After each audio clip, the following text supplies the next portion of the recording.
भारत की जनता जब अंग्रेजों के घोर दुराचार से पीड़ित थी तब उनकी पीड़ा को हरण करने तथा देश को स्वतंत्रता दिलाने के लिए 17वीं शताब्दी में देश में कई वीर सेनानियों का आविर्भाव हुआ। इनमें ये दो महत्वपूर्ण हस्तियां हैं मरुदु पांड्या सहोदर, पेरिया मरुदु बड़े भाई व चिन मरुदु छोटे भाई, तमिलनाडु में विख्यात हैं। उन्होंने अंग्रेजों को इस धरती से उखाड़ फेंकने के लिए बचपन में ही शस्त्र उठा लिए थे और उनके विरुद्ध संघर्ष का बिगुल बजा दिया था। इस संघर्ष में उन्होंने भारतीय जनता को संगठित करने का महत्वपूर्ण प्रयास किया था।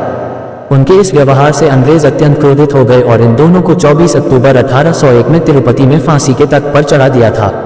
तो आइए इन महान विभूतियों को थोड़ा विस्तार से जानें।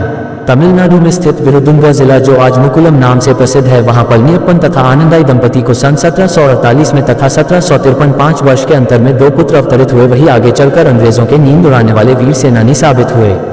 शिवगंगा के प्रतिष्ठित राजा मुत्तुवडुगनादर ने इन दोनों की बहादुरी और पराक्रम को देखकर तत्क्षण इन्हें अपनी सेना में शामिल कर लिया था। इस समय पड़ोसी राजा आरकाड नवाब ने कर वसूली में अंग्रेजों को समान हिस्सा देने की मंजूरी दे दी थी और जो राजा इस नीति का विरोध करता था उसके राज्य पर प्रचंड आक्रमण कर दिया जाता था। रामनाथपुरम को जीतने के बाद उनका निशाना बना था शिवगंगा। इस अप्रत्याशित हमले का सामना करते करते वहां के राजा मुत्तुवडुगनादर तथा उनके कुछ अन्य साथियों को मृत्युलोक पहुंचा दिया गया था। उनकी पत्नी रानी वेलुनाचियार सहित मरुदु भाई अपनी जान बचाते हुए वहां से भागकर दिंडुगल के पास विरूपाची जंगल में छिप गए थे। सन 1772 से लेकर सन 1779 तक 7 वर्ष का अज्ञातवास मरुदु भाइयों का कठिन संघर्ष काल कहा जा सकता था। एक और अंग्रेजों की कठिन निगरानी से बचकर निकलना था और साथ ही उनके सामने अपने कंधे पर लिए हुए दायित्व को पूरा करना भी उनका परमोत्कृष्ट धर्म था।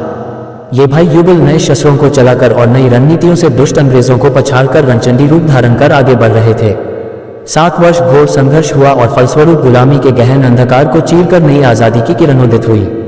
आरकाड नवाब तोंडैमान कुंभिनियार अपनी पूरी सेना के साथ अंग्रेजों से मिले हुए राजाओं की निशानी को मिटा देने में कामयाब हो गए। शिवगंगा को जीतकर वेलुनाचियार को उनका खोया हुआ मुकुटमय स्वरूप वापस करवा दिया गया। मरुदु सहोदर पराक्रमी मात्र नहीं अपितु करुणानिधान भी थे। अन्य धर्मों के प्रति भी सद्भाव रखते थे। स्वार्थ जीवन को त्याग कर उदारता का पालन करते थे। इतनी महान हस्तियों की कीर्ति जब तक तमिल जगत में रहेगी तब तक ये माटी में गंध के समान महकती रहेगी। जय हिंद, जय भारत।